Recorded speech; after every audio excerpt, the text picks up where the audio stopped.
എല്ലാവർക്കും നമസ്കാരം. ഇന്നിപ്പോൾ ഞാൻ കുക്ക് ചെയ്യാൻ പോകുന്നത് ഒരു വഴുതനങ്ങ കറിയാണ്.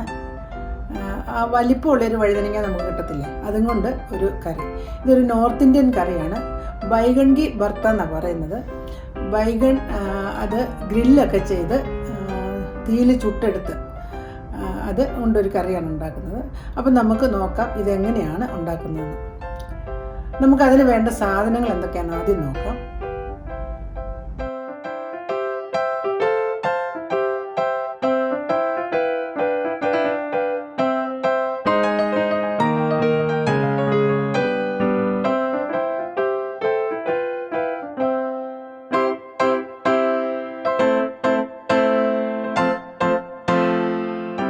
ഞാനിപ്പോൾ ഇവിടെ 2 വലിയ വഴുതനങ്ങ എടുത്തിരിക്കുന്നത്. അപ്പോൾ നമുക്ക് ഈ വഴുതനങ്ങയും ഈ തക്കാളിക്കായും കൂടെ കൂടി ഗ്രില്ല് ചെയ്യണം. അപ്പോൾ ഗ്രില്ല് ചെയ്യുന്നതിന് വേണ്ടി ആദ്യം നമുക്ക് ഈ വഴുതനങ്ങയിൽ ഒരു ഫോർക്കും കൊണ്ട് കുറച്ച് കുത്തുകളിടണം. ഇങ്ങനെ ഈ കുത്തുകൾ ഇടുന്നത് എന്തിനാണെന്ന് വെച്ചാൽ ഇത് വലിയ വഴുതനങ്ങ അല്ലേ, അപ്പോൾ അതിൻ്റെ അകമൊക്കെ വേകണം എന്നുണ്ടെങ്കിൽ ഇങ്ങനെ ചെയ്താലേ ഉള്ളൂ വേഗുള്ളൂ, അല്ലെങ്കിൽ അകം പച്ചയായിട്ടിരിക്കും. ഈ വഴുതനങ്ങ നല്ലത് ചെറുതെടുത്ത് കഴിഞ്ഞ് കഴിഞ്ഞാൽ അതിനകത്ത് അപ്പടി സീഡായിരിക്കുമേ. അപ്പോൾ ആ സീഡുള്ളത് കാരണം അതത്ര നല്ലതല്ല ഈ കറി ഉണ്ടാക്കാനായിട്ട്. പിന്നെ നമുക്ക് ഈ തക്കാളിക്കായുടെ പുറം വശം ഒന്ന് കത്തി കൊണ്ട് ജസ്റ്റ് ആ സ്കിന്നൊന്ന് കട്ട് ചെയ്ത് വിടാം, അത്രയും മതി. അത് പിയേഴ്സ് ചെയ്യേണ്ട ആവശ്യമില്ല. ഇനി നമുക്ക് അതിൻ്റെ പുറത്ത് കുറച്ച് എണ്ണ, ഏതെങ്കിലും കുക്കിംഗ് ഓയിലൊന്ന് തേച്ച് കൊടുക്കണം. നമുക്കിനി ഗ്യാസ് കത്തിച്ച് ഇത് പതുക്കെ ഒരു മീഡിയം ഫ്ലെയിമിൽ വെച്ചാൽ മതി. പതുക്കെ അത് എന്നിട്ട് നമുക്ക് ഗ്രില്ല് ചെയ്തെടുക്കണം. ഞാനിപ്പോൾ ഇവിടെ ഈ സ്റ്റാൻഡ് ഉപയോഗിച്ചിരിക്കുന്നത് എല്ലാം കൂടി ഒരുമിച്ച് ചെയ്യാൻ വേണ്ടിയാണ്. ഇത് ഡയറക്റ്റ് ബർണറിൻ്റെ മേളിൽ വെച്ച് ചെയ്യാനുള്ളതേ ഉള്ളൂ. സ്റ്റാൻഡ് ഉണ്ടെങ്കിൽ 3 കൂടി ഒരുമിച്ച് വേഗം നമുക്ക് ചെയ്തെടുക്കാം. സ്റ്റാൻഡ് ഇല്ലെങ്കിൽ ഡയറക്റ്റ് അങ്ങ് വെച്ചാൽ മതി. അപ്പോൾ തീ നന്നായിട്ട് കുറച്ച് വെക്കണം, അല്ലെങ്കിൽ ഒരു ഭാഗം തന്നെ കരിഞ്ഞു പോകും. അങ്ങനെ പോകരുത്, എല്ലായിടും ഒരുപോലെ തന്നെ നമുക്ക് വേവിച്ചെടുക്കണം. അപ്പം അത് തിരിച്ച് മറിച്ചൊക്കെ ഇട്ട് ചെയ്യണം. എന്തെങ്കിലും ഒരു കൈ പൊള്ളിക്കരുത് ചെയ്യുമ്പോഴത്തേക്ക്. വളരെ സൂക്ഷിച്ച് വേണം ചെയ്യാനായിട്ട്. ഓരോ വശം മറിച്ച് വെച്ച് കൊടുത്ത് പതുക്കെ ചെയ്തെടുക്കണം. ഒരു കാര്യം എപ്പോഴും ശ്രദ്ധിച്ചോണം, വഴുതനങ്ങ എടുക്കുമ്പോഴത്തേക്ക് അവത്തിൽ വല്ല കുത്തോ തുളയോ ഒക്കെ ഉണ്ടോ എന്ന് നോക്കണം. അത് പ്രത്യേകം ശ്രദ്ധിച്ചോണം, അല്ലെങ്കിൽ പുഴുവൊന്നും ഇരിക്കാൻ പറ്റത്തില്ലല്ലോ. നമ്മൾ അറിയത്തില്ല, നമ്മൾ ഇത് മുറിക്കാതെയല്ലേ ചെയ്യുന്നത്. അപ്പോൾ അതെപ്പോഴും ശ്രദ്ധിച്ചിട്ട് വേണം എടുക്കാനായിട്ട്. വഴുതനങ്ങ നല്ല വഴുതനങ്ങ നോക്കി എടുക്കണം, അതേ ഉള്ളൂ. വേറെ ഇതിനകത്ത് വലിയ കാര്യമൊന്നുമില്ല. ആ കുത്തുണ്ടോ കേടുള്ളതാണോ എന്നൊക്കെ നോക്കിയെടുത്തോണം, അത് വളരെ ശ്രദ്ധിച്ചോണം. ഈ ഗ്യാസിലല്ലാതെ കനലടുപ്പുള്ളവർക്ക് കനലിൻ്റെ മേളിയിട്ട് ചുട്ടെടുക്കുന്നത് ഇതിലും രുചിയാണ് കേട്ടോ. ഇപ്പം നമുക്കതിനുള്ള സൗകര്യമൊന്നും ഇല്ലാത്ത കാരണമാണ് ഇങ്ങനെ ഉണ്ടാക്കുന്നത്. ഇപ്പം ഈ വഴുതനങ്ങയും തക്കാളിക്കായും കൂടെ നന്നായിട്ട് ഗ്രില്ലായിട്ടുണ്ട്.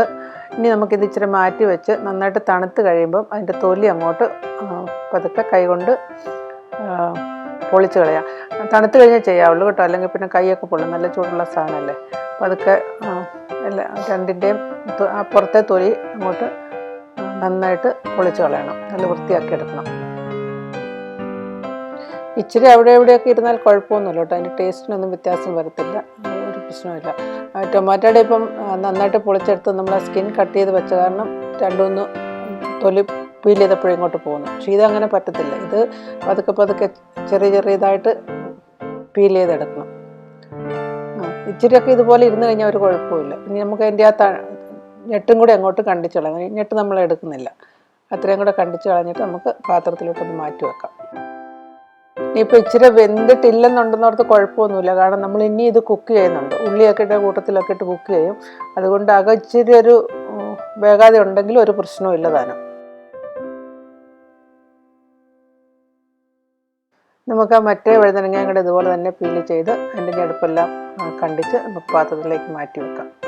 എന്നിട്ട് പിന്നെ അത് നമുക്ക് കട്ടിംഗ് ബോർഡിൽ വെച്ച് ചെറിയ കഷ്ണങ്ങളായിട്ട് മുറിച്ചെടുക്കുകയോ അല്ലെങ്കിൽ അത് സ്മാഷ് ചെയ്തെടുക്കുകയോ ചെയ്യണം. അപ്പം ഞാനിപ്പോൾ ഇവിടെ കട്ടിംഗ് ബോർഡിൽ വെച്ച് മുറിക്കുകയോ ചെയ്തിരിക്കുന്നത്. തീർത്ത് ചെറിയ കഷ്ണമാക്കണം. ഇതിൻ്റെ ഒക്കെ ഉണ്ടാകെ ഒരു ശകലം വേഗാതെ ഉണ്ട്, കുഴപ്പമില്ല, അത് വെന്തില്ലെങ്കിലും കുഴപ്പമില്ല. നമുക്കിനി അത് വേവിച്ചെടുക്കാം. ഇനി ഇത് മുറിച്ചെടുക്കാം. ഇച്ചിരി കരിയൊക്കെ കയ്യെ പറ്റും കേട്ടോ ഈ പണി ചെയ്ത് കഴിഞ്ഞ് കഴിഞ്ഞാൽ. അത് പിന്നെ കഴിയാലും പൊക്കോളുമല്ലോ. ഇനിയിപ്പോൾ ഇത് നന്നായിട്ട് ചെറുതായിട്ട് മുറിച്ച് നമുക്ക് ഒരു പാത്രത്തിലേക്ക് മാറ്റി വെക്കാം. അതുപോലെ തന്നെ നമുക്ക് മറ്റേ വഴുതനങ്ങ കൂടെ അങ്ങോട്ട് മുറിക്കാം.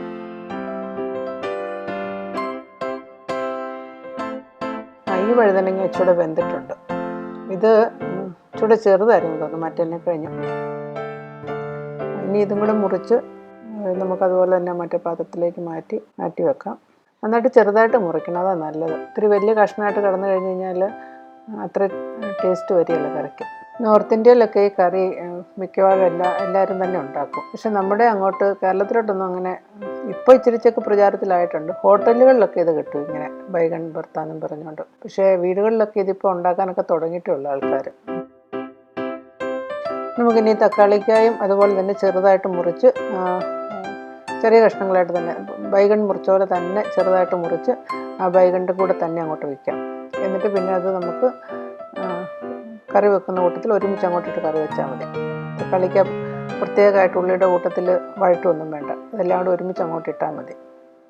അപ്പോൾ ഇതിവിടെ ഇരിക്കട്ടെ കുറച്ച് നേരം. അതിന് മുമ്പ് നമുക്ക് വേറെ കുറച്ച് പണിയുണ്ട്, അതുകൂടെ ചെയ്യാം.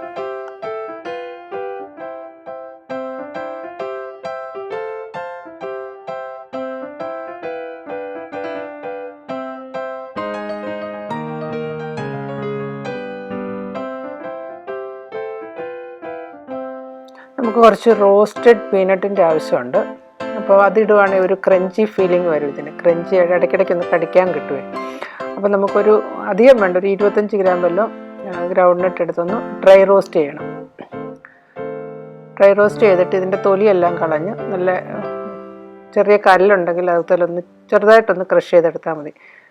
ബൈറ്റ് ചെയ്യാൻ കിട്ടുന്ന പരുവത്തിൽ ഇതുപോലെ ഒന്ന് ക്രഷ് ചെയ്ത് വെക്കുക. പിന്നെ ഒരു പാനിൽ സൺഫ്ലവർ ഓയിലോ എന്തെങ്കിലും ഒഴിച്ച്, ഏതെങ്കിലും കുക്കിംഗ് ഓയിൽ മതി, ഒഴിച്ചിട്ട് ജീരകം ഇടുക. ജീരകം നന്നായിട്ട് മൂത്ത് കഴിയുമ്പോൾ ചെറുതായിട്ട് മുറിച്ച സവാളയും പിന്നെ ചെറുതായിട്ട് മുറിച്ച് വെച്ചിരിക്കുന്ന പച്ചമുളകും കൂടി അങ്ങോട്ട് ചേർത്ത് നമുക്കിതൊന്ന് വഴറ്റിയെടുക്കാം.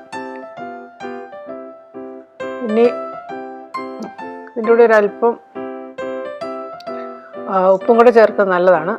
സവോള വേഗം നമുക്ക് വഴന്ന് കിട്ടിക്കോളും. ഇടയ്ക്കിടയ്ക്ക് ഒന്ന് ഇളക്കി നമുക്കിത് വഴറ്റിയെടുക്കാം.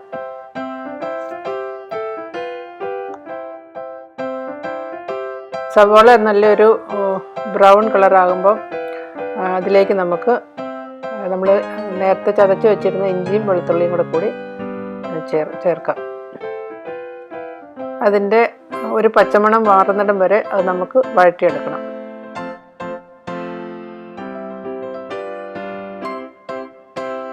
അപ്പോൾ ഇതിവിടെ നന്നായി വഴന്നിട്ടുണ്ട്. നമുക്കിനി പൊടികൾ മുളക് പൊടിയും മല്ലിപ്പൊടിയും മഞ്ഞളും കൂടി അങ്ങോട്ട് ചേർത്ത് തീ കുറച്ച് വെച്ച് നന്നായിട്ട് ഇളക്കി അതൊന്ന് മൂപ്പിച്ചെടുക്കണം.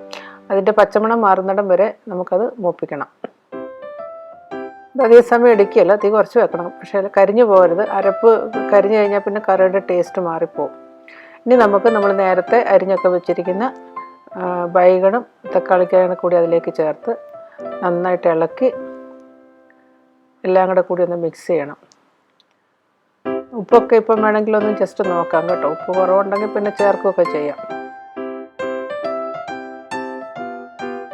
നന്നായിട്ട് ഉടച്ച് അതെല്ലാം കൂടെ മിക്സ് ചെയ്യണം.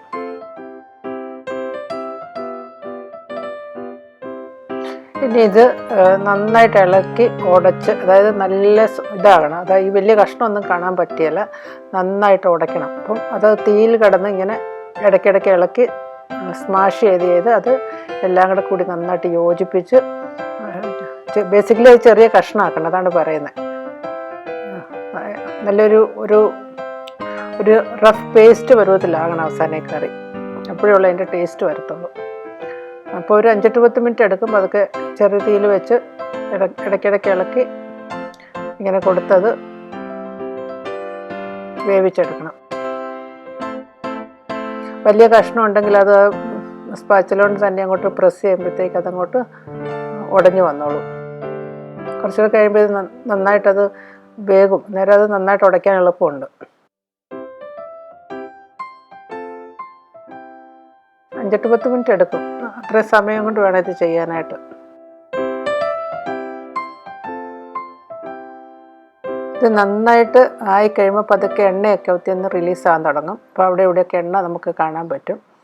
അപ്പോൾ ആ ഒരു സ്റ്റേജ് വരെയാണ് ഇത് മൂപ്പിക്കേണ്ടത്.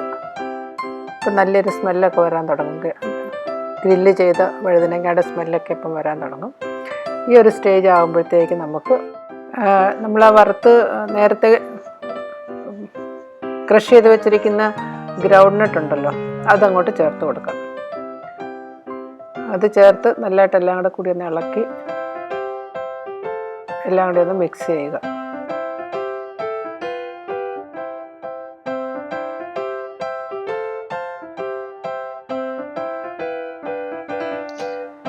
ഇനി നമുക്ക് ഇതിലേക്ക് ഒരല്പം മല്ലിയില ചെറുതായിട്ട് മുറിച്ചും കൂടെ ചേർത്ത് നന്നായിട്ട് ഇളക്കി എല്ലാം കൂടി ഒന്ന് യോജിപ്പിക്കും. എന്നിട്ട് നമുക്ക് തീ ഓഫ് ചെയ്യാം. നമ്മുടെ കറി ഇപ്പം ഇവിടെ റെഡി ആയിട്ടുണ്ട്. ഇത് നമുക്ക് ചപ്പാത്തിയോ പൂരിയോ ഒക്കെ ചോറിൻ്റെ കൂടെയൊക്കെ കഴിക്കാവുന്ന കറിയാണ്. നല്ലൊരു ചെറിയ അല്പം ഒരു കരിഞ്ഞ ഗ്രിൽ ചെയ്തതിൻ്റെ ടേസ്റ്റും നല്ല കറിയാണ്. നല്ല കറിയാണ്. അപ്പോൾ നിങ്ങളൊക്കെ ഇതുണ്ടാക്കി നോക്കണം. എന്നിട്ട് കമൻസൊക്കെ എഴുതുക, വീഡിയോ വാച്ച് ചെയ്യുക. സബ്സ്ക്രൈബ് ചെയ്യാത്തവരുണ്ടെങ്കിൽ സബ്സ്ക്രൈബ് ചെയ്യുക. ആ കൂട്ടത്തിൽ ആ ബെല്ലൈക്കൺ കൂടി ഞെക്കണം. എന്നാലേ ഉള്ളൂ ഞാൻ ഇനി വീഡിയോ ഇടുമ്പോൾ നിങ്ങൾക്കത് നോട്ടിഫിക്കേഷനായിട്ട് കിട്ടുകയുള്ളൂ. അപ്പം thanks for watching my video. അടുത്ത ഒരു വീഡിയോയുമായി വരുന്നത് വരെ ഗുഡ് ബൈ.